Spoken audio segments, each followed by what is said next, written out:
White Deer here, keeping you informed on everything going on in Elk County, at least hunting wise. So I checked my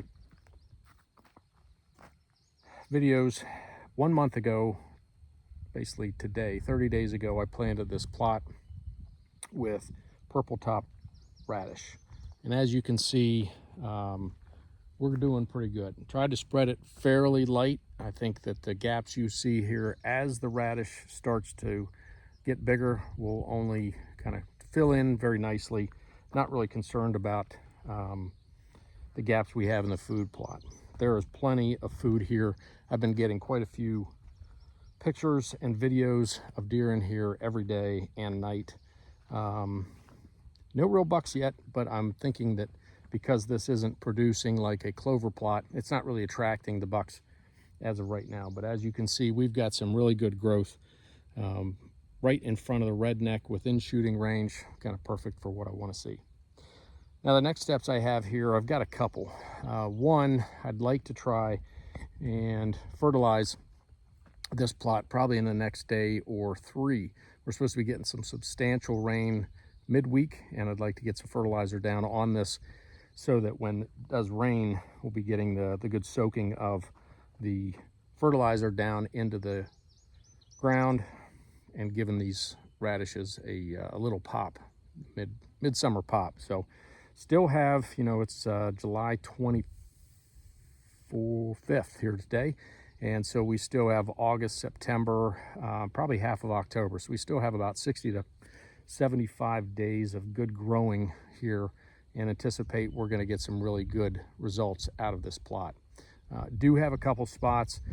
As I stated in an earlier video, we had some July rains that put down probably 3 to 4.5 inches of rain in basically an afternoon. So I do have some spots in this plot that are fairly bare, not like what you see here, but I think all the seed kind of got washed down into the lower spots.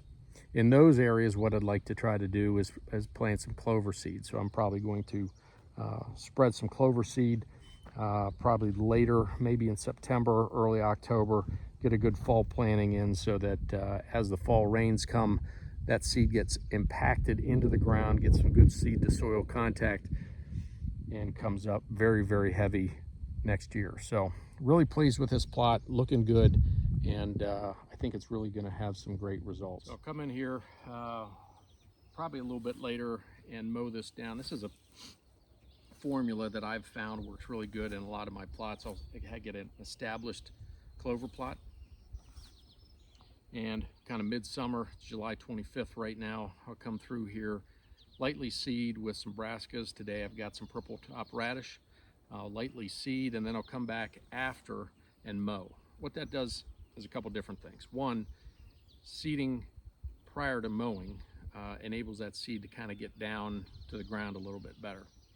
When I come back through and mow, it not only kind of shakes that seed down to the soil a little bit better, there's compaction with the tractor running over the seed into the ground a little bit, and it also, with the clippings of clover and other grass, kind of provides a mulch for that to trap in some moisture. Really find that gives these type of plots and this type of method some good growth. The other thing that really helps out is the clover right now is taking carbon dioxide from the air. It's converting that into nitrogen and injecting it into the soil. Many of my plots are reclaimed coal mines, strip jobs, and the soil's not really good. They've taken the topsoil off, so I'm dealing with a lot of shaly, rocky soil. Injecting nitrogen back in a natural way, one, saves me on fertilizer costs, but it also helps the purple top radish to kind of inhibit some faster growth over the next 60 to 75 days throughout the rest of July, August, and September. So anticipate having some really nice bulbs in here kind of mid-October in amongst all the clover, which will help further attract the bucks and the other deer that I'd like to try to have come into this plot. The other plan that I have to do today, and it'll probably continue into the week, but I've got a really nice clover plot here, really thick clover. As you can see, it's got some really good growth in it. The deer have just been hammering this every single day and night. I plan on taking a couple passes in here with purple top radish to kind of embed the seed down in here and get some growth in this clover plot. We had about 60 or 70 acres of our property logged probably about 7 or 8 years ago. Dense forest, it was old growth. You could probably see for about 150 to 200 yards through the woods, and just really needed to thin it out. Did a really nice job in doing that. And one thing I did ask the loggers to do is there's a section, as you can see behind me, probably about an acre. Just totally clear it out. I wanted the stumps to be cut up. Now they did not remove them, which was kind of a good thing, which I'll show you, but all the brush was moved away. We created a food plot here, and it's just been nothing but money for us. We've killed numerous really nice sized bucks. One of my biggest was in here 2 years ago. And right now we've got some clover established in the background. This is another plot that I need to, over the course of the next couple days, mow to kind of regenerate that clover and maintain it.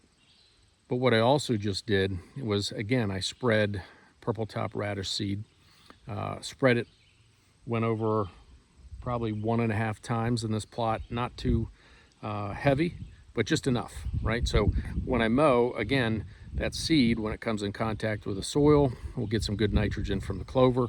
It'll also be embedded down in the clover mulch, which as it decomposes will give it some nice mulch to live in. And then it will also get compacted down as I'm running the tractor over it. So this is probably the last time I will be mowing this plot, but it is a great plot for us, has been just a producer year after year after year. We're seeing some really nice bucks in it this year, and just want to enhance it a little bit. It's one of those things, hopefully the clover just keeps coming back. I've had several clover plots of mine last 4 or 5, even 6 years with the proper maintenance. So we anticipate that that clover will just keep coming back heavier and heavier.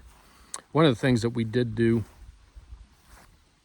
is we kept some of the stumps, and right now we've got a mineral block on there. Really find that the deer enjoy that mineral block. They come, lick it, and it's a good source of minerals that they need for antler growth. So we've been seeing some good action here in this plot with the addition of some purple top radish over the course of the next 60, 75 days. We anticipate that this is even going to get better. So we'll come back in a little bit in a couple weeks and show you what the growth looks like.